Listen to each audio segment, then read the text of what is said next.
Oke, eee, kita ketemu lagi di acara Closer dan bintang tamunya kali ini, spesial banget, siapa itu dan apa yang lagi dia kerjain, kita nanti dengar bareng-bareng sharing yang menarik dari teman saya yang sudah 3 bulan nggak ketemu dari terakhir kali ketemu, namanya Ovi. Nah, Ovi ini nanti dia akan cerita sedikit siapa dirinya dan, apa hubungannya Ovi dengan Rebrix Indonesia dan apa itu Rebrix Indonesia, nanti kita dengar cerita yang menarik dari Ovi. Silakan, Vi.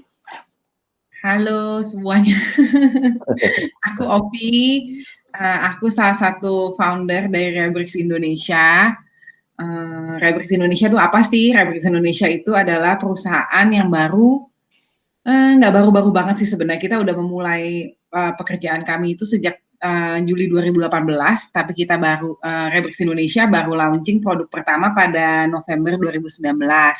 Produknya apa sih? Produk yang kami jual adalah paving block dari hasil daur ulang sampah plastik. Sampah plastik jenis yang kami gunakan adalah sampah plastik yang merupakan sampah yang ditolak oleh bank sampah, pengepul atau pemulung. Jadi istilahnya sampahnya sampah kayak gitu. Apa sih sampahnya sampah? Itu seperti macam-macamnya seperti multilayer plastik. Apa sih multilayer plastik? Itu tuh yang kayak saset kopi yang biasa kita pakai itu multilayer saset. Itu sih yang kita olah. Oke, sebelum, kamu lanjutin tentang Rebrix Indonesia dan gimana cara proses, daur ulangnya, kok bisa sih, Vi, kamu ini sendiri bikin Rebrix Indonesia atau punya partner? Jadi aku berdua. Jadi foundernya Rebrix itu ada dua. Satu lagi namanya Novita. Itu kami berdua memang teman kuliah sih. Jadi kami memang setelah lulus kuliah sempat kerja masing-masing. Lalu kami sempat ketemu lagi di Jakarta. Jadi sebelum Rebrix kami juga udah berpartner untuk kerjaan-kerjaan bisnis yang lain kayak gitu sih. Jadi kenapa bisa kita mulai Rebrix tuh asal muasalnya sebenarnya lebih ke kami berdua kan memang sebenarnya backgroundnya memang ada antusiasme untuk ya namanya lebih bergaya hidup lebih hijau kayak gitu. Jadi memang secara individu kami udah mencoba ya usaha-usaha perorangan gitu di rumah kayak memilah sampah, ngurangin pemakaian sampah, mengurangi pemakaian plastik dan lain-lain itu kami berdua udah lakuin itu kayak gitu kan. Jadi sebenarnya kita mulai tuh gimana ya? Kita lagi ngobrol-ngobrol kayak gitu. Gimana ya kita tuh mestinya sebenarnya lagi ngomongin aja sih masalah sampah segala macam kayak gitu terus kita lagi mikir kita tuh harus pengen lakuin sesuatu gitu apa ya kayak gitu kan. Nah terus kebetulan kan keluargaku ini memang memiliki perusahaan yang sudah bergerak di bidang industri paving block ini udah hampir 30 tahun kayak gitu. Jadi karena itu aku sama Novi kayak gimana kalau kita coba untuk mengolah sampah plastik ini jadi bahan bangunan karena kebetulan keluargaku kan paving block gitu kan jadi beton. Jadi kami ya kita mulai dengan akses yang paling mudah yaitu dengan membuat coba paving block ini gitu. Jadi Juli 2018 tuh kita pertamanya survei-survei dulu tuh. Kita keliling-keliling kan ke bank sampah, pengepul kayak gitu-gitu. Terus kita tuh ketemu jenis plastik yang saya bilang tadi loh ditolak kan sebenarnya. Jadi banyak bank sampah tuh menolak beberapa jenis plastik. Banyak sih macamnya kayak gitu. Nggak semuanya juga kami udah olah, tetapi beberapa di antaranya kami udah olah. Salah satunya adalah yang multilayer saset ini, multilayer plastik ini atau saset kayak gitu. Jadi karena itu Oke. kita fokus untuk mengolah ini kayak gitu sih. Jadi, itu cerita awal mulanya ya? Iya. Nah, saset itu yang tadi dibilang saset plastik, berarti yang kayak saset kopi, saset sampo, kayak gitu ya? Betul, banyak sih sebenarnya kalau yang di rumah tidak memilah sampah, biasanya mereka nggak aware tuh kalau misalnya jenis-jenis plastik jenis ini, Mhm, itu tuh sebenarnya kita minum kopi, misalnya sekarang kita minum kopi instan kayak gitu ya, mhm, itu sampahnya benar-benar nggak bisa diolah.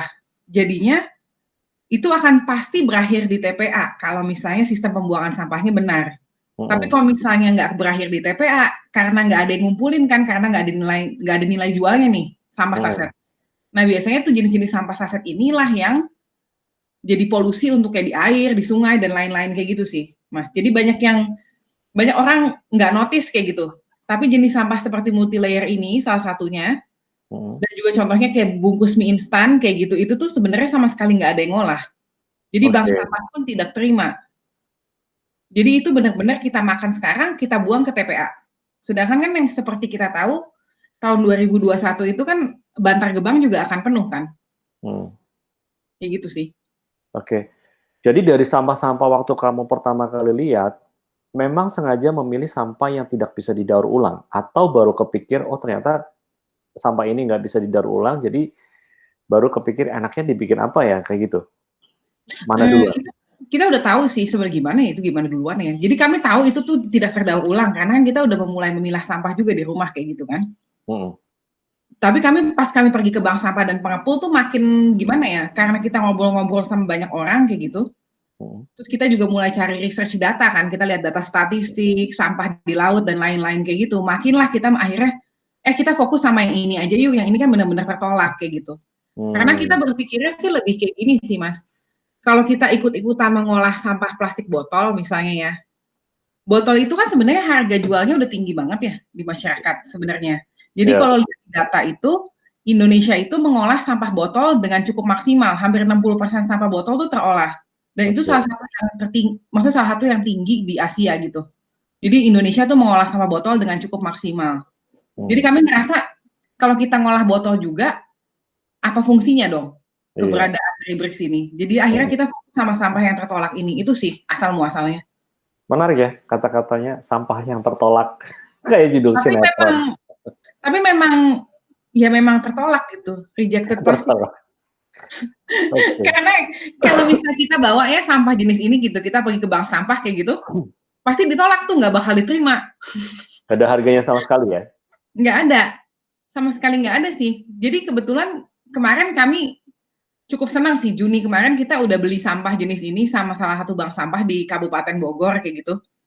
Jadi itu kita yang bikin harga, karena memang mereka sama sekali nggak ada yang mau kan. Oke. Jadi membuka ladang baru ya? Sebenarnya sih visi kita gitu, Mas. Sebenarnya visinya adalah ke depannya Rebrix maunya kita beli sampah, kita olah, kita jual lagi gitu kan produknya. Tapi karena keterbatasan sih sekarang, keterbatasan aja sih. Karena kalau kita bikin pengumuman kita membeli sampah, itu Heboh. bakal kapasitasnya kita nggak sanggup tampung gitu loh saat ini. Kayak gitu sih. Oke. Nah, sebentar Vi. Idenya apa sih dari arti Rebrix itu? Sebenarnya sih kita kan lagi mikir-mikir arti katanya ya, maksudnya namanya gitu ya. Kenapa namanya Rebrix? Oh itu karena sebenarnya itu ide karena ini aja sih, kita lagi mikir-mikir namanya apa ya gitu kan, terus kita mikir kan itu kan kayak rewind, replace, recycle. Karena kita bahannya break, jadi kita rebrix kayak gitu doang sih. Oke. Karena itu ya. Nah, dari kamu lihat yang sampah itu, sampah yang tertolak itu, Vi, kemudian jadi kayak paving block itu berapa lama? Proses kamu, apa ya, istilahnya research lah. Itu kita prosesnya 1,5 tahun, dari Juli 2018, sampai kita akhirnya brownie launching itu 2019 November. 1,5 tahun? Betul. Jadi, researchnya? betul. Karena kami coba berbagai macam metode kan, karena sebenarnya sampah saset ini susah banget diolah kan, Mas. Maksudnya memang karena dia itu berlapis-lapis, jadi kandungannya itu tidak hanya plastik, betul nggak? Oh, isi, iya betul.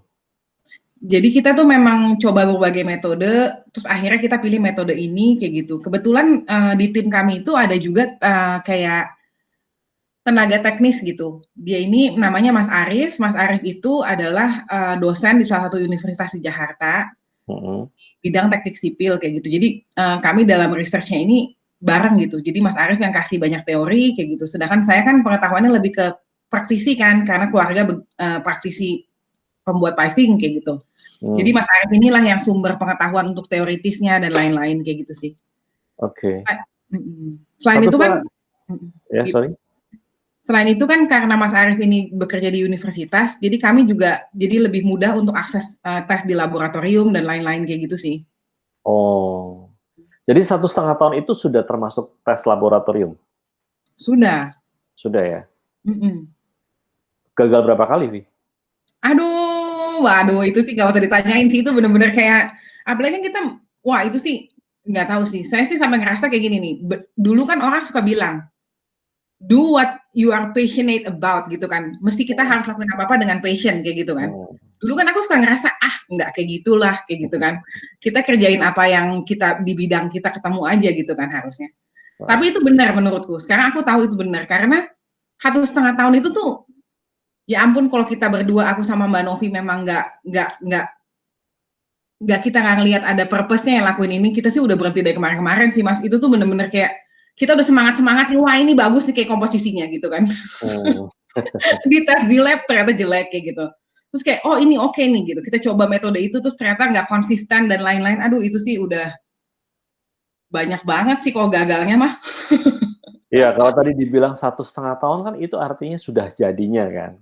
Kita kalau kita tahu misalnya dari awal, oh ini prosesnya 1,5 tahun itu gampang, pasti. Ya kan tinggal menghitung hari aja. Ini kalau waktu kalian nyoba ini kan nggak tahu nih berhasilnya berapa lama. Iya Ya betul. kan? Terus yang Memang bikin kalian akhirnya bertahan sampai akhirnya jadi. Itu apa? sebenarnya aku sama Mbak Novi tuh ini sih. Kita tuh selalu bilang kayak gini, kita tuh lakuin ini yang penting kita yakin ini sesuatu yang baik, kita lakuin aja, coba dulu gitu. Kan terus kebetulan Tuhan tuh selalu bukain jalan, Mas. Jadi ini menarik nih, kayak waktu awal-awal kita coba gitu, abis itu kita ketemu sama Mas Arif, terus Mas Arif ini ternyata satu visi gitu. Jadi kita terbantu banget untuk kayak, ini teoritisnya begini loh, caranya ini nggak bisa loh, hitung-hitungannya kayak gini loh, kayak gitu-gitu. Jadi kita selalu dipertemukan dengan orang-orang yang tepat gitu menurut kami. Jadi misalnya kita udah mulai down, mendadak nanti ada jalannya lagi kayak gitu sih. Jadi yang mendorong perjalanan sih sebenarnya lebih ke kita yakin kita lakuin apa yang baik pasti ada jalannya kayak gitu sih. Terdengar klise. No, itu betul sama kayak pijak-pijak. Iya kan maksudnya pada akhirnya kayak gitu. Kalau memang udah jalannya pasti ada aja gitu. Ya, menurut tinggal timingnya aja ya. Betul. Timingnya kapan. Nah, setelah 1,5 tahun itu, kemudian kan berhasil. Setelah berhasil, ide berikutnya gimana? Sebenarnya kita tuh, kami itu mengembangkan 2 produk sebenarnya. Satu itu paving block, satu lagi itu batako. Rencananya batako itu harusnya kita bisa launching akhir tahun ini. Harusnya. Ya. Tapi karena sebenarnya ini udah setengah jalan gitu sebenarnya research-nya batako ini. Dari awal kita udah lakuin kan. Tapinya karena kendala ini dan itu gitu kan, university kan tutup. Berarti kita nggak bisa tes lab juga kayak gitu kan. Kalau mau tes lab berarti kita mesti bayar yang resmi, which is kita adanya di Bandung yang kita tahu kayak gitu kan. Yang masih agak affordable lah kayak gitu. Jadi agak terkendala sih. Itu rencananya sebenarnya batako, kita akan ngejar batako ini untuk launching batako. Karena yang batako kan sebenarnya lebih dipakai umum gitu kan, bisa dipakai buat membangun rumah mungkin di daerah-daerah lain kayak gitu-gitu sih sebenarnya.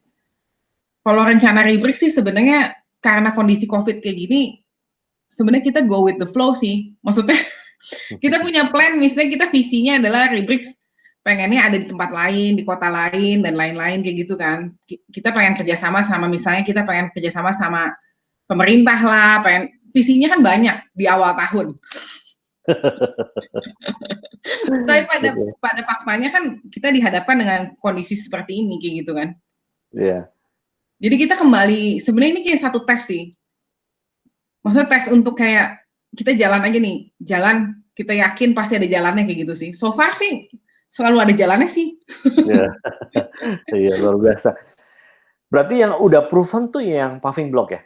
Betul, itu kita udah tes di B4T, itu yang di Kementerian Perindustrian yang di Bandung. Itu hasilnya udah keluar juga. Nah, kamu boleh share ke kita nggak, yang membedakan paving block yang Rebrix punya dengan paving block yang kita bilangnya apa ya? Kalau yang konvensional. Sebenarnya gini, yang berbeda gini, banyak produk daur ulang dari mana-mana, betul ya? Betul. Tapi produk daur ulang kami, which is Rebrix Paver, memiliki harga yang kompetitif sama harga barang konvensional, dan kita punya kualitas yang kompetitif dengan barang konvensional, tetapi dengan keuntungan yang lebih, yaitu kita mendaur ulang sampah plastik yang tertolak ini. Itu sih perbedaannya. Karena menurutku kalau aku lihat, mungkin Mas Yosia juga tahu kalau misalnya lihat di pasaran gitu ya, banyak produk daur ulang, tetapi biasanya harganya pasti lebih mahal dari barang konvensional. Ya, betul. Jadi Karena aku udah coba ini kok, test the water gitu ya, harga yang dari kalian itu, menurut mereka harganya menarik kok, karena reasonable. karena memang aku juga bandingin dengan harga keluarga aku kan keluarga tuh sebenarnya keluarga besar, jadi sampai om kayak gitu, om. Mereka jualan piping kayak gitu. Hmm. Jadi aku tahu nih kalau harga dengan kekuatan kas segitu tuh harganya ya rata-rata gitu 80 sampai 110 kayak gitu kan. Hmm. Jadi menurutku kompetitif dengan kami punya K250, kompetitif gitu harganya. K250 itu apanya? Kekuatan tekannya. Kekuatan Jadi tekan. hmm, Per? jadi hitungannya adalah 250 kg per cm persegi, itu kekuatan tekannya. Oh, oke. Jadi nggak gampang pecah ya? Betul. Jadi Meskipun kalau kalau itu piping apa tuh dilalui, kan biasanya kalau orang lagi bangun kayak di komplek kan suka ada truk segala macam kayak gitu. enggak sih, kecuali kalau misalnya buat tronton kayak gitu-gitu belum cukup K250. Oh, Jadi oke. misalnya buat pabrik yang setiap hari truk-truk besar dengan segala macam beban berat kayak gitu, itu belum cukup 250, harus sekitar 300 atau 400 Mm-mm. kayak gitu. Tapi 300. kalau untuk parkiran mobil, jalanan komplek kayak gitu sih udah cukup banget sih 250 ini. Hmm. Kamu ada contoh produknya, Vi, supaya ini. Jadi ini produk kita, mungkin kurang kelihatan ya karena Ini apa lewat nih? Ini online, yang paving block. yang paving block. Oke. Jadi produk kita itu karena kan sebenarnya isu yang kita harus perhatikan adalah uh, takut untuk ada mikroplastik pollution gitu kan. Jadi Hmm. kita bikin satu trik nih, triknya adalah kita bikin kekuatan paving kita itu 250 kg per cm persegi. Hmm. Karena kalau paving block itu sudah mencapai kekuatan seperti ini, seharusnya itu tidak akan hancur. Paling maksimal patah. Biasanya patah itu karena pemasangannya kurang tepat atau tanahnya turun, biasanya kayak gitu. Hmm. Jadi kemungkinan untuk plastiknya kembali ke lingkungan diperkecil. Selain itu kami juga ada strategi kedua, yaitu kita bikin 2 layer, Mas. Hmm. Jadi yang paving ini permukaan atas kan yang bertemu sama air, hujan dan lain-lain itu kan. Hmm. Jadi yang permukaan atas ini kita nggak pakai plastik. Oh, oke. Permukaan bawah ini yang mengandung plastik. Jadi di saat kita pasang itu benar-benar kesil, bagian atasnya akan tertutup gitu. Kayak Hmm. gitu sih. Kalau untuk satu paving block itu butuh berapa sampah plastik saset? Sasetnya itu kita ukur per saset kopi ya, tapi tergantung ukuran saset kan sebenarnya. Jadi kalau berdasarkan saset kopi itu kurang lebih sekitar 20 saset satu paving. 20 saset? Jadi dalam 1 meter persegi itu kita bisa mendaur ulang sekitar, ini dengan ukuran kopi ya, segini. Hmm. Itu 880 saset. Oh. Nah, untuk proses bikin satu paving block dibutuhin berapa lama, Vi? Dibanding yang konvensional? Nah ini kenapa menurut kami, menurut kami ini kelebihan Rebrix. Sebagai produk bahan bangunan, kita harus punya kapasitas untuk memproduksi secara massal. Betul Ya, kan? betul. Karena kita nggak mungkin jual barang bahan bangunan, tapi nggak mampu produksi massal. Hmm. Paving kami, kita itu punya kapasitas produksi dengan satu mesin. Ini dengan kapasitas maksimal ya. Istilahnya Hmm. kerja sepanjang hari gitu. Satu hari kerja produksi kayak gitu. Kita bisa mencapai 100 meter persegi per hari. Jadi satu hari itu kita bisa daur ulang 88.000 saset, kurang lebih. Hmm. Kayak gitu. Jadi kami saat ini sih belum produksi maksimal ya, karena kondisi pasar dan marketing juga kan. Ya. Tapi kami punya kemampuan produksi 100 meter persegi per hari. Kayak gitu. Nah, kalau sekarang sampahnya selain kamu dapat dari TPA, strateginya gimana untuk dapetin sampah-sampah saset kayak seperti yang kalian butuhin? Jadi sedikit cerita ke belakang, waktu kita pertama launching November itu, kita Hmm. sebenarnya khawatir sama supply. Hmm. Karena seperti aku udah mention, di bank sampah sama sekali nggak terima saset, nggak terima jenis plastik yang tertolak inilah. Hmm. Nggak hanya saset ya, instan noodle kayak mie instan itu juga termasuk salah satu plastik yang tertolak. Kemasan minyak itu juga termasuk plastik yang tertolak kayak gitu. Untuk lengkapnya bisa dilihat di website kami sih. Hmm. Jadi Nama website-nya apa? rebrix.id. Oh, oke. Jadi Jadi kalau sampah itu, jadi awalnya itu kita bikin social media campaign, iseng-iseng kan nih, karena kita nggak tahu mau ambil dari mana. Hmm. Ternyata kita dapat respon tuh luar biasa banget. Jadi Hmm. semua orang itu mereka kirimin sampah ke kita, dan mereka kirim secara sukarela kayak gitu. Jadi sekarang itu kita bisa dapat sampah mungkin sekitar 100 kilo per minggu. Itu dari orang. Jadi orang kirim ke kita dengan cuma-cuma kayak gitu sih. Hmm. Jadi sekarang sumber sampah kita antara satu dari pengiriman masyarakat, dua kita udah beli dua kali dari satu bank sampah di Kabupaten Bogor kayak gitu. So far sih itu sih. Sama kemarin kita ada kerjasama sama salah satu FMCG, dia memberikan sampah mereka gitu, kita olah jadi paving, lalu mereka serap kembali pavingnya untuk kegiatan CSR mereka, kayak gitu sih. Oh, oke. Ya, ya, ya. Nah, kalian lagi ada strategi itu nggak? Kalau misalkan ya di komplek perumahan kan pasti banyak tuh sampah-sampah yang tertolak kayak gitu. Nah, dikumpulin kemudian ditukar sama paving block. Sebenarnya tuh, jadi kita tuh ada beberapa kayak perusahaan dan satu perumahan kayak gitu. Kita lagi ngobrol-ngobrol juga kayak gitu kan.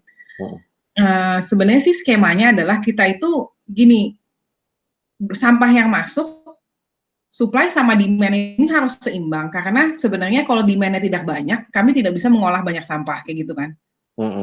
Jadi sebenarnya sekarang proposal yang kami berikan biasanya adalah kita olah sampahnya, sampah dari perumahan itu, tapi perumahan tersebut harus beli kembali produknya, kayak gitu. Dengan harga yang khusus atau harga yang normal? Harga khusus sih, maksud semua itu negosiasi tergantung jumlahnya dan lain-lain sih, Mas. Oke. Berarti fokusnya Rebrix Indonesia untuk saat ini lebih ke langsung ke end user ya? Betul, sama sebenarnya kita lagi berusaha merangkul teman-teman dari mungkin arsitek, kontraktor, dan lain-lain sih, kayak gitu. Oke. Nah, terlepas dari yang kalau kita nggak ada COVID nih, Vi, planning kalian dalam 2-3 tahun ke depan ini, selain tadi dibilang Batako, apalagi? Sebenarnya setelah Batako launching, kita banyak plan.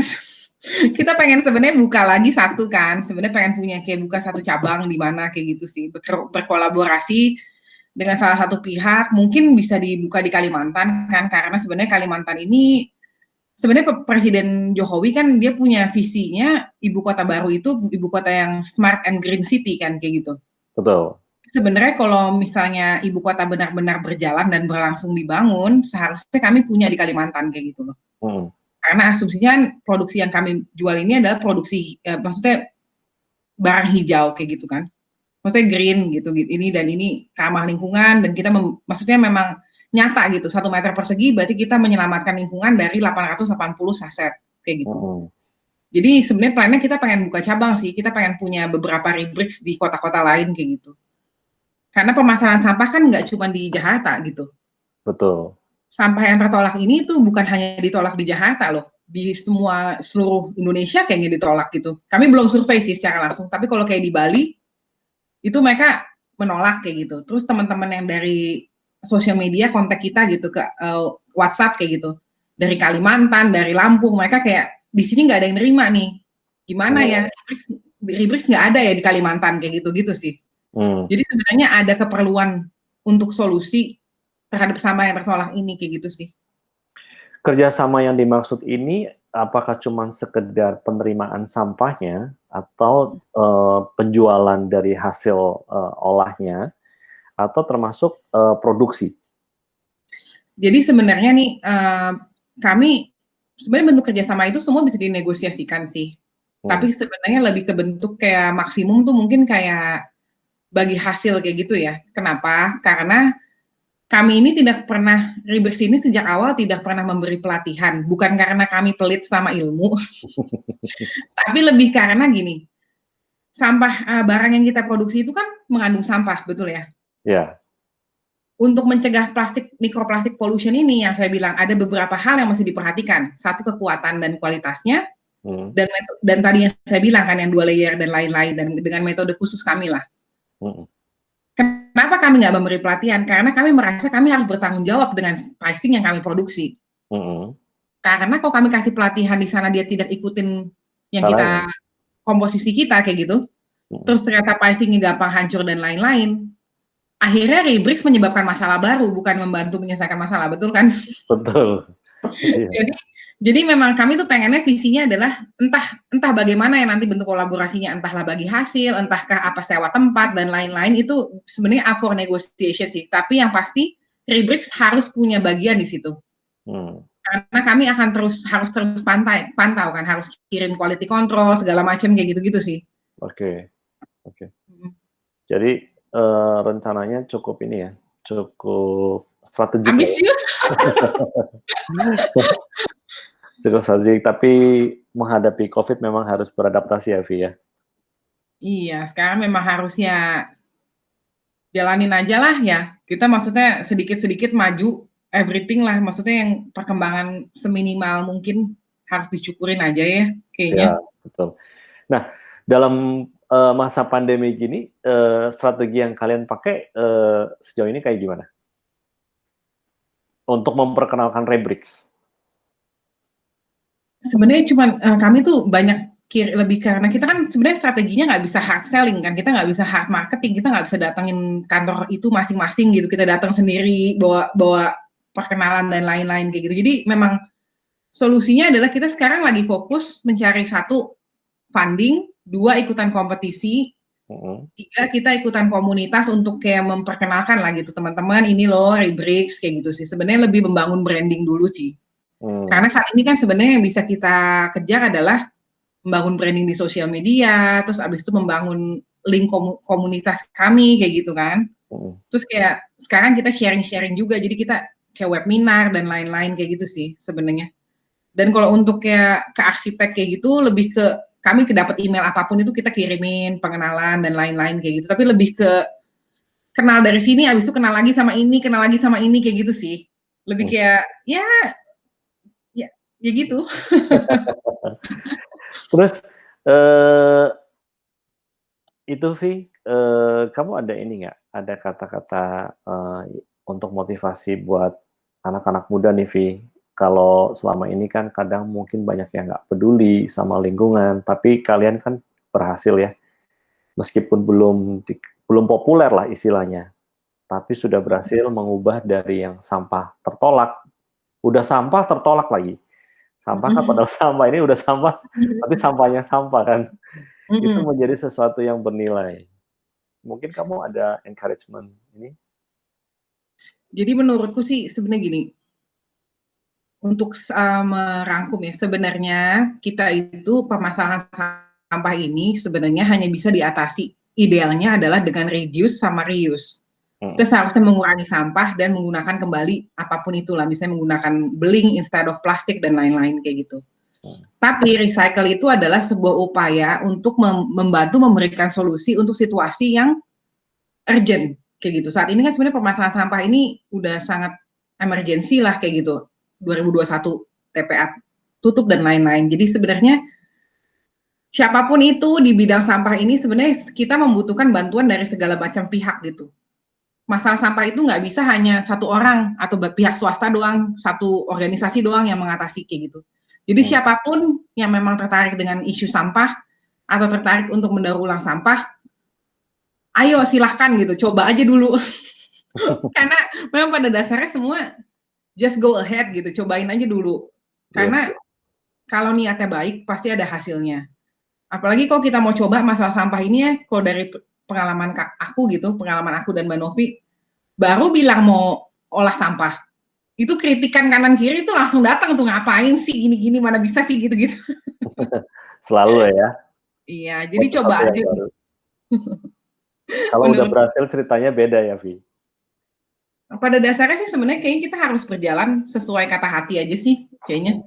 Kita coba, kita yakinin, kita jalanin kayak gitu aja sih. Oke. Tapi sejauh ini asupan sampahnya cukup? Wah, kalau asupan sampah sih sekarang akhirnya kita nggak terima dari perusahaan. Jadi perusahaan itu kita cuman terima dalam bentuk kolaborasi. Jadi kami fokus ke menerima dari masyarakat. Kenapa? Karena seperti yang tadi bilang Mas, ini sampah tuh sampah yang ditolak siapapun. Jadi semua orang telepon kita, bukan semua orang lah, maksudnya banyak pihak gitu, banyak perusahaan telepon kita untuk ngebuang sampahnya yang ini. Karena sampah jenis ini nggak ada yang mau terima lagi, kayak gitu. Jadi kalau yang mau ngasih sampah mah banyak. Tapi mereka minta dibayar nggak? Enggak loh, ini tuh luar biasa loh. Masyarakat Indonesia tuh sebenarnya kesadaran sampahnya tuh luar biasa loh. Jadi mereka benar-benar milah dan mereka kirim secara sukarela. Jadi triknya Rebrix saat ini ya, karena kami belum bisa bayar, triknya adalah kita menyisihkan sekitar 10%. Jadi misalnya kemarin kita kayak bikin giveaway kayak gitu. Jadi dari penjualan kami kan sampahnya udah gratis tuh. Oh. Jadi kami gunakan untuk kegiatan kayak kemarin kita nyumbang donasi untuk kegiatan COVID lah, kayak gitu loh. Jadi meskipun kami nggak bayar sampah, tapi sampah yang diberikan masyarakat ini kita upayakan kita ubah dalam bentuk lain di saat kita udah bisa berhasil menjual paving kita kayak gitu. Jadi asupan sampah lebih dari cukup sekarang. Luar biasa kalau asupan sampah. Tapi fokusnya masih sampah-sampah yang di Jabodetabek, Jakarta, atau Jakarta dan Bogor. Kita tuh dapat kiriman tuh jauh-jauh loh. Dari Samarinda, dari Bengkulu, kayak gitu-gitu loh. Jadi mereka kirim sampah.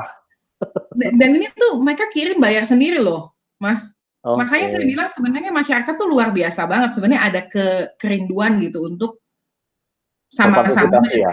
sampah. Dari Bali waktu itu dia kirim pakai ekspedisi, kayaknya ada 5 kantong besar kayak segede kantong beras kayak gitu. Isinya sampah. Tujuannya buat siapa? Ovi. Iya. Orang mau kirim bunga ya, Vi? Dikirim sampah. Dari sejauh ini ya, berarti kan efektif dari 2019 ya, sampai 2019 sampai sekarang berarti sudah 1 tahun, 1 tahun, 1 tahun kurang. Hari lahirnya kapan sih, officially? 27 November kalau nggak salah, lupa saya. November tanggal berapa ya? Saya cek dulu.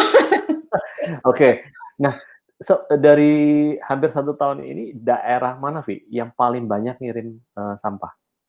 Kok banyak paling sampah sih tetap dari Jabodetabek sih, Bekasi, Depok, Bogor, Tangerang Selatan kayak gitu sih, daerah kita lah. Itu paling banyak ya. Di luar Pulau Jawa yang paling banyak? Itu nggak bisa dihitung sih, itu sebenarnya kita belum ada survei yang super ini ya. Itu kayak pencatatan dari bolpen kayak gitu loh. Kita nyatet dari mana. Sejauh ini? Nggak ada sih, itu Kalimantan masih paling banyak? Kalimantan banyak juga sih, Kalimantan sama Sumatera sih. Kalimantan sama Sumatera. Kalau Sulawesi sama kayak dari Bali baru ada sekali itu doang sih. Kalimantan banyak pasti, karena kan mereka warung kopi banyak, Vi. Iya betul. Ngopi aja ya di sana ya. Iya, sebelum kantor ngopi, tengah-tengah hari ngopi, sebelum pulang kantor ngopi. Itu jadi banyak. Iya. Oke sih, menarik sih ya. Nah, berarti kalau ada kamu mau kasih pesan-pesan, barangkali ada yang mau kirim sampah atau ada yang mau beli hasilnya? Pesannya apa ya? Pesannya lebih kayak gini. Barang daur ulang itu kita perlu partisipasi untuk selain mengirim sampah, tetapi juga membeli produk kami kayak gitu sih sebenarnya. Karena produk yang bisa kami jual itu adalah jumlah sampah yang bisa kami daur ulang kayak gitu sih. Jadi, mohon partisipasinya. Nah, kalau untuk di Jakarta, kalau mau kirim sampahnya dikirim kemana? Kita punya 3 alamat. Ya. Satu yang paling utama itu ada di Pondok Pinang, Ciputat Pondok Pinang. Satu lagi di Setiabudi, Karet Setiabudi. Satu lagi ada di Gading Serpong. Yang di Gading Serpong ini kita partnership sama Momahap. Itu jadi dia menerima sampah di sana kayak gitu. Oke, nanti kita tayangin lah ya alamat-alamatnya. Nanti Ovi kasih lengkapnya. Jadi buat yang nonton tayangan ini, kalau mau kirim sampahnya bisa dikirim ke alamat yang tadi dikasih sama Ovi. Terus kalau yang mau beli sudah ada juga di pijak-pijak. Jadi tinggal beli aja. Mau pakai cicilan bisa, mau pakai Indodana. Sekarang kayak Indodana lagi ada promo juga bisa. Terus mau transfer juga bisa. Yang jelas produknya available ya, Vi ya? Available dong. Untuk sekarang paving block, betul ya? Paving block. Untuk yang batakonya ongoing proses ya? Betul. Oke, saya rasa cukup. Ovi, thank you banyak buat waktunya, buat sharing-sharingnya. Nanti kalau batakonya sudah ready, kita ngobrol-ngobrol lagi. Siap. Karena menarik.